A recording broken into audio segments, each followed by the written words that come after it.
এই জাদুবিদ্যা সত্য। এবং এখনকার অনেক ভণ্ড যে কবিরাজগুলো বের হয়েছে, এরা জিনকে তাবে করে নিয়ে এই জিনদের মধ্য দিয়ে মানুষের মধ্যে জাদু ছড়িয়ে দিয়েছে, এবং এর ফলশ্রুতিতে বহু পরিবার ধ্বংস হয়ে যাচ্ছে। এই জাদুবিদ্যা সত্য।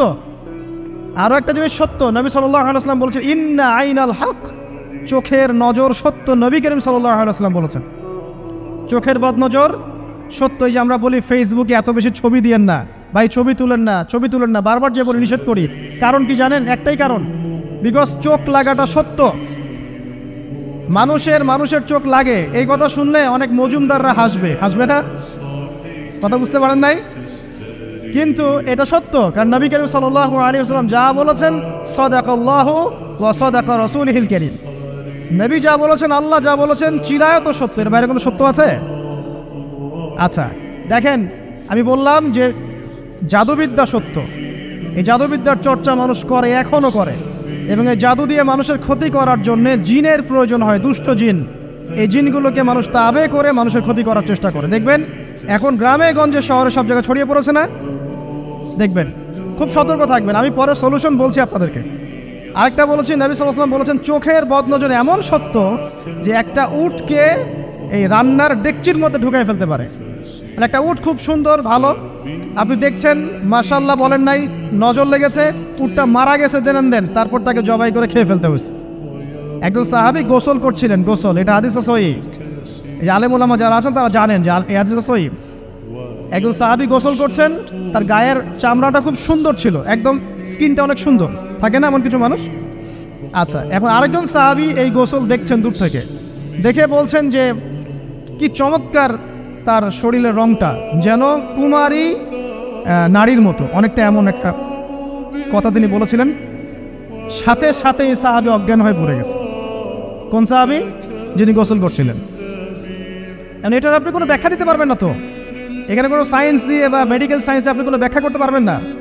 একটা ব্যাখ্যা দিতে পারেন, কিন্তু কেন সেটা হলো সেটা আপনি অ্যান্সার খুঁজে পাবেন না। তো নবী সাল্লাল্লাহু আলাইহি ওয়াসাল্লামের কাছে নিয়ে যাওয়া হলো তাকে। তিনি বললেন যে এই ব্যক্তির ব্যাপারে কি কেউ ভালো মন্দ কিছু বলেছিল? তখন একজন সাহাবী বললেন হ্যাঁ, অমুকে বলেছে এর স্কিনটা অনেক সুন্দর, ওকে ডেকে নিয়ে আসুন। ওকে ডেকে আনা হলো। ডেকে আনার পর নবীজি তাকে অনেক শাসালেন, তোমরা তোমাদের ভাইদেরকে কি মেরে ফেলতে চাও? তখন এই সাহাবী তো অবাক, আমি আবার কখন মারতে চাইলাম ইয়া রাসূলুল্লাহ? আমি তো মারতে চাই নাই, আমি তো খালি বলেছি যে তার গায়ের রংটা অনেক সুন্দর। তখন তিনি বললেন কেন তুমি সুবহানাল্লাহ বললে না, কেন তুমি মাশাআল্লাহ বললে না? যখন মাশাআল্লাহ বলবেন, সুবহানাল্লাহ বলবেন, নজরটা লাগবে না। আর যখন আপনি মাশাআল্লাহ বলবেন না, সুবহানাল্লাহ বলবেন না, দেখবেন নজর লেগে গেছে। আপনি বিশ্বাস করেন ব্যবসা খুব ভালো চলছে, মানুষ বললো যে বাহ তোর তো ব্যবসা হেভি, লালে লাল শাহজালাল, ঠিক আছে, দেখবেন আপনার কেনা বেচা বন্ধ হয়ে গেছে। এরকম হবে, আমার কথাটা বিশ্বাস করেন।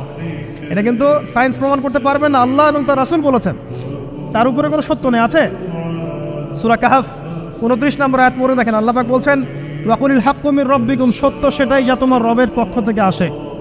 ফামান শাআ ফালইউমিন, যার ইচ্ছা হয় বিশ্বাস করুক, ওয়ামান শাআ ফালইয়াকফুর, যার ইচ্ছা হয় সে অস্বীকার করুক। এই কারণে আমরা বলি ফেসবুকে এত বেশি ছবি দেওয়া, এই আই ওয়াশ করা, এই যে শোডাউন করা, হ্যাঁ, ইসলামের কিছু কাজ করলেন একদম মানুষকে না দেখাইতে পারলে ঘুম হচ্ছে না, এগুলো বন্ধ করেন, এগুলো বন্ধ করে দেন আল্লাহর ওয়াস্তে। অফলাইনে কাজ করেন, নিজেকে গোপন করার চেষ্টা করেন। যত বেশি মানুষের কাছে নিজেকে এক্সপোজ করবেন, কাজের বরকত কমে যাবে, কাজের বরকত কমে যাবে, চোখ লাগবে, নজর লাগবে। এবং চোখ লাগা বদ নজরে বহু আলেম আস্তে আস্তে মাঠ থেকে মাইনাস হয়ে গেছে না? যায় নাই?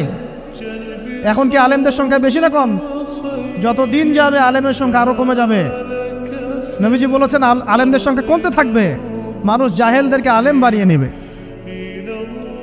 তো প্রিয় ভাইরা, জাদুবিদ্যা সত্য, চোখের বদনজর সত্য, রাতের এই অনিষ্টগুলো সত্য, রাতের বেলা অনেক ক্ষতি আছে।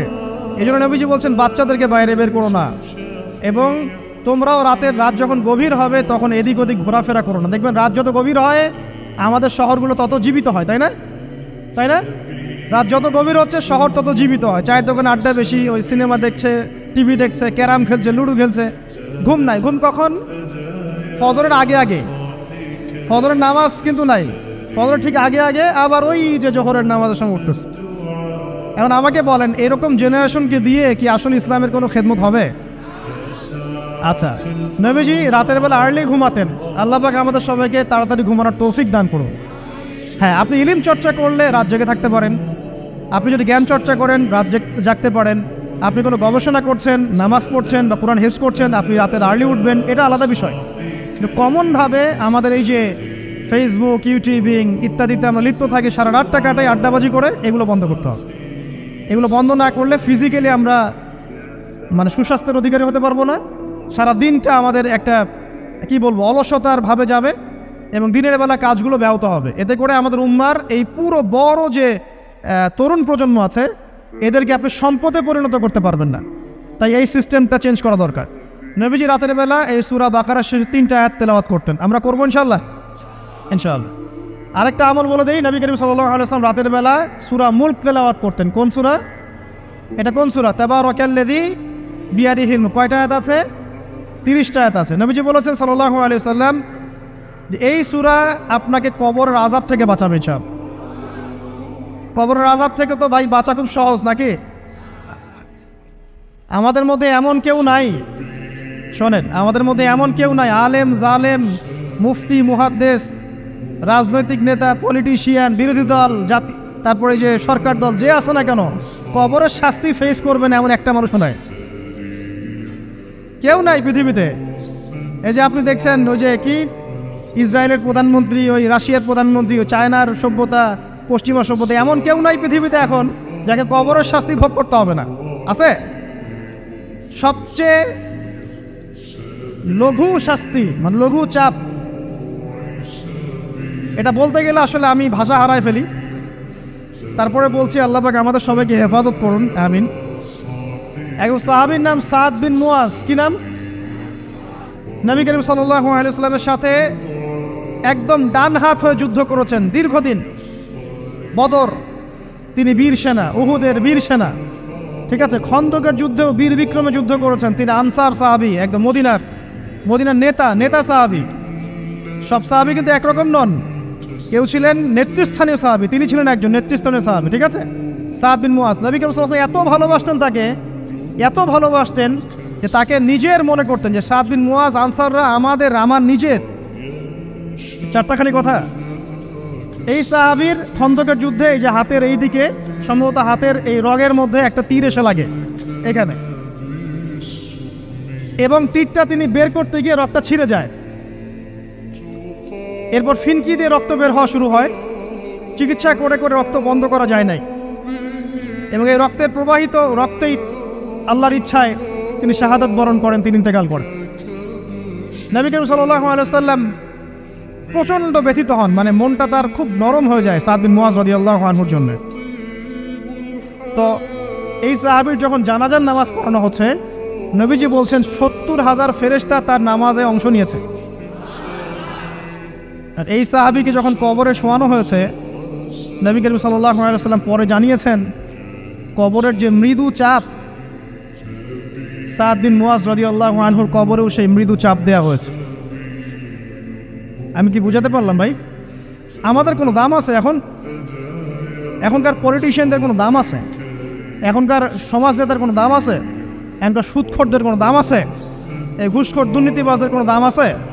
আমরা যারা কাঠমোল্লা হয়ে আছি আমাদের কোনো দাম আছে? সাদ বিন মুয়াজ রাদিয়াল্লাহু আনহু যদি কবরের শাস্তি তাকে না ছাড়ে, প্রশ্ন উত্তর পর্ব তাকে না ছাড়ে, আমরা পার পাবো? নবী করিম সাল্লাল্লাহু আলাইহি ওয়াসাল্লাম বলছেন সূরা মুলক তেলাওয়াত করো রাতের বেলা, ইনশাআল্লাহ সূরা মুলকের তেলাওয়াত কবরের আযাব থেকে তোমাকে বাঁচাবে। আর আমাদের তো ভাই কবরে সবাই সাথে যাবে না, গার্লফ্রেন্ড যাবে না, বাপ মা ভাই বোন সবাই যাবে না। একজন ব্যক্তি সুদ খাচ্ছে, জিজ্ঞাসা করে দেখেন কেন খায়, বলবে তার সন্তানের জন্য খায়, তার বউয়ের জন্য খায়, তার মা বাবাকে দেখতে হবে তাই খায়, তাই না? একজন ব্যক্তি ঘুষ খায়, বলবে আমার পরিবারের জন্য খাই। একজন দুর্নীতি করছে, পুকুর চুরি করছে, বলবে দুর্নীতি করছে আমার পরিবারের জন্য খাই, পরিবার ভালো থাকবে। সবার একই এক্সকিউজ যে পরিবার যেন ভালো থাকে, আমার সন্তানরা যেন ভালো থাকে, আগামী প্রজন্মের জন্য কিছু রেখে যেতে পারি, তাই না?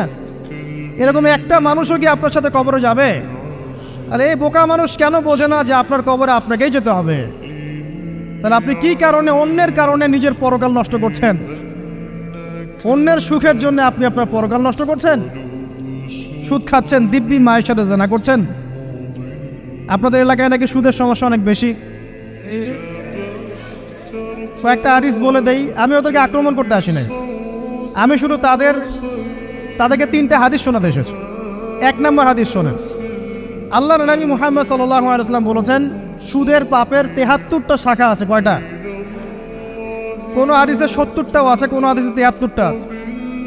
বলছেন যে সবচেয়ে নিচের শাখাটা হচ্ছে, সুদের পাপের সবচেয়ে নিচের শাখা হচ্ছে যে যেন কোনো ব্যক্তি তার মাকে রেপ করলো, তার মাকে ধর্ষণ করলো। 1 দিরহাম যে ব্যক্তি সুদ খায়, সহিহ বুখারীতে আরেকটা হাদিস এসেছে, সে যেন 36টা মেয়েকে ধর্ষণ করলো। আর আমি একটা কথা বানায় বলছি না, যদি বিশ্বাস না হয় কওমি মাদ্রাসা আছে, আলেম ওলামা আছে, গিয়ে বুখারী খুলতে বলেন, পড়তে বলেন। তাহলে একবার পড়তে বলেন, দেখেন যদি না থাকে তাহলে আমাকে এর সাথে থাপ্পড় দিয়ে যায়। যদি না থাকে হাদিস এটা, তাহলে আমার গালে একটা থাপ্পড় দিয়ে যায়। আর যদি থাকে তাহলে আল্লাহর রাস্তায় সুদ খাওয়া ছেড়ে দেন। কোনটা করবেন? চ্যালেঞ্জ করবেন? নবীজি বলেছেন, 1টা দিরহাম যে ব্যক্তি সুদ খায়, দিরহাম মানে কি? রৌপ্য মুদ্রা। এটা এখন দেখতে পারবেন না, জাদুঘরে আছে।